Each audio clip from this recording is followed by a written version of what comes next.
अब ये क्या हो गया? भारत के बिजली काटते ही बांग्लादेश में बिजली की डिमांड 7% तक बढ़ चुकी है। वहीं ब्रिटेन ने भारत को धोखा दे दिया। अब वो तुर्की के साथ पहले एफटीए करना चाहता है, जिसका बदला भारत ने आज के दिन यानी कि 15 अगस्त को ले डाला है, जिसने पूरे ब्रिटेन तक को हिला दिया है। वहीं भारत का ऑकस में ना शामिल होना अब ऑस्ट्रेलिया को समझ आने लगा है। तो वहीं डॉक्टर एस जयशंकर ने अब पूरे अमेरिका को ही झाड़ कर रख दिया है।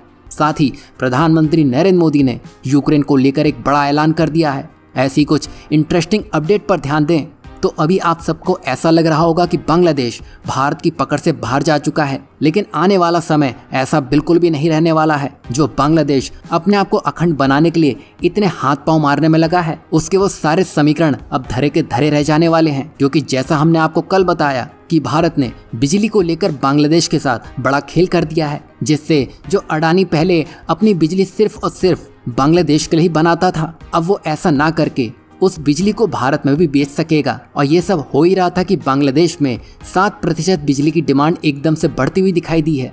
ऐसा इसलिए हो रहा है क्योंकि भारत की तरह ही बांग्लादेश की इंडस्ट्रियल कंजप्शन काफ़ी ज़्यादा है, जिसकी वजह से इन देशों को 24 घंटे बिजली की ज़रूरत होती है। और अगर ऐसा ना हो तो पूरी अर्थव्यवस्था ठप पड़ सकती है।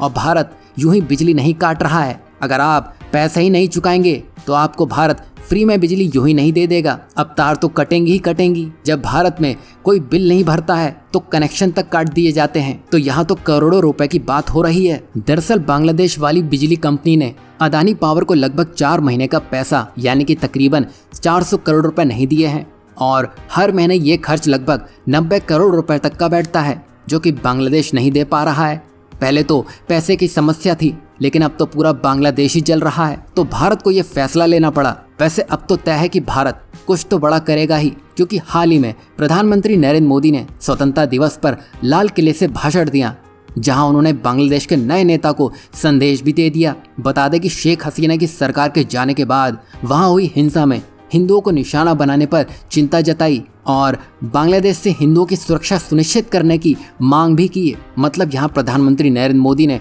ओपनली मोहम्मद यूनिस से मुलाकात से पहले ही एक कड़ा संदेश बांग्लादेश को दे दिया है। और अभी भारत पल पल की गतिविधियों पर नजर बनाए हुए है।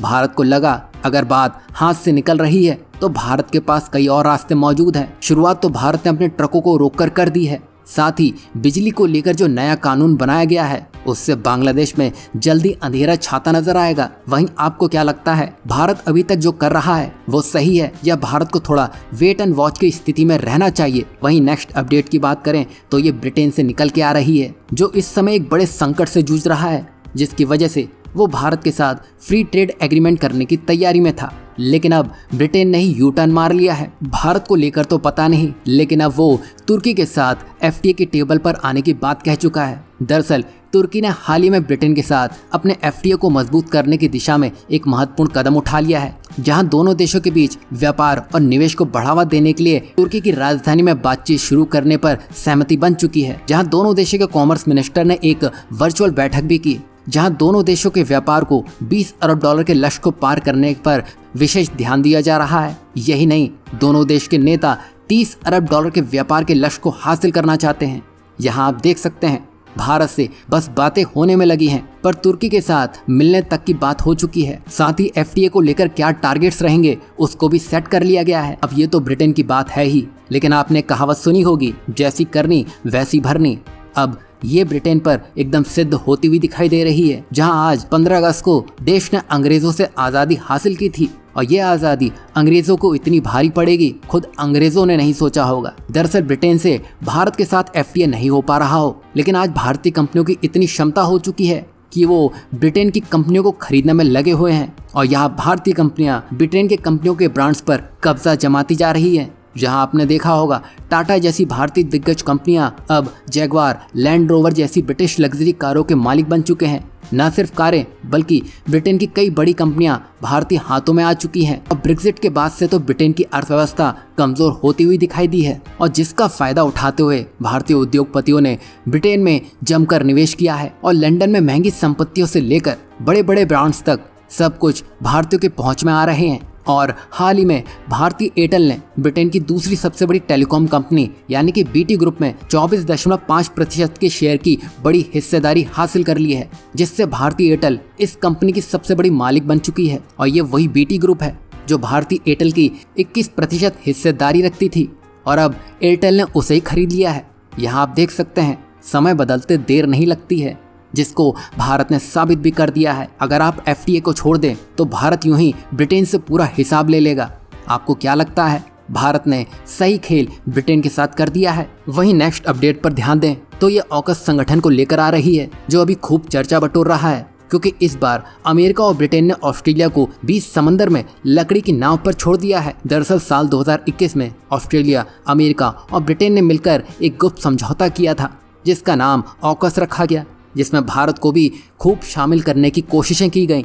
लेकिन भारत ने साफ कह दिया कि वो किसी भी देश या समूह पर निर्भर नहीं रहना चाहता है और भारत का ये फैसला ऑस्ट्रेलिया को अब जाकर समझ आ रहा होगा। असल में इस समझौते के तहत ऑस्ट्रेलिया को न्यूक्लियर सबमरीन देने का वादा किया गया है और यहाँ पर ब्रिटेन और अमेरिका के द्वारा ऑस्ट्रेलिया को ये लालच दिया गया कि इन पनडुब्बियों की मदद से वो चीन को आसानी से चुनौती दे सकता है, जिसमें इस परियोजना पर करीब 368 अरब डॉलर खर्च होने का अनुमान था।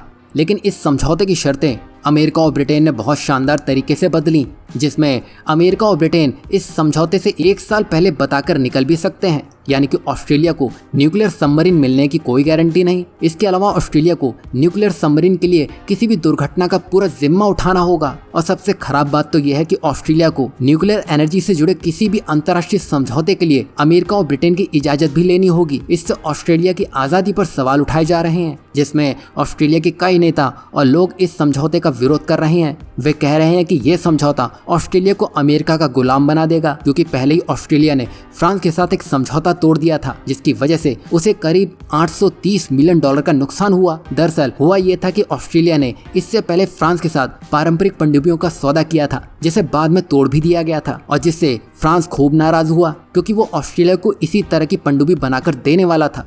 लेकिन अमेरिका और ब्रिटेन के बहकावे में आकर ऑस्ट्रेलिया फंस गया और उसकी भरपाई के रूप में उसको 830 मिलियन डॉलर देने पड़ गए। और अब ऑस्ट्रेलिया के साथ फिर से वैसा ही हो रहा है, मतलब यहाँ अपनों ने ही ऑस्ट्रेलिया को लूट लिया है। वैसे यहाँ आपको और ब्रिटेन का दोगलापन आसानी से नजर आ रहा होगा। यहाँ भले ऑस्ट्रेलिया अमेरिका को जवाब नहीं दे पाया, लेकिन भारत ने अमेरिका को ऐसा जवाब दे दिया है जिससे पूरा अमेरिका हिल चुका है। दरअसल हाल ही में डॉक्टर एस जयशंकर के बयान ने खूब सुर्खियां बटोरी हैं। ये तो आपको याद ही होगा कि इस साल नवंबर में अमेरिका में राष्ट्रपति पद को लेकर चुनाव होने वाले हैं और इसी को लेकर एक मीटिंग हो रही थी, जिसमें अमेरिकी राजदूत एरिक गारसिटी और डॉक्टर एस जयशंकर आमने सामने बैठे थे। और इस मुलाकात के दौरान एस जयशंकर ने कुछ महत्वपूर्ण बातें साझा की और उन्होंने बताया अगले 5 साल दुनिया के लिए काफी चुनौतीपूर्ण और उथल पुथल भरे रह सकते हैं, क्योंकि जहां महामारी ने अपना तांडव शुरू किया, उसके बाद रूस यूक्रेन का मुद्दा चल ही रहा था कि मिडिल ईस्ट में अशांति बढ़ गई। और इसी को लेकर डॉक्टर एस जयशंकर ने कहा कि भारत आने वाली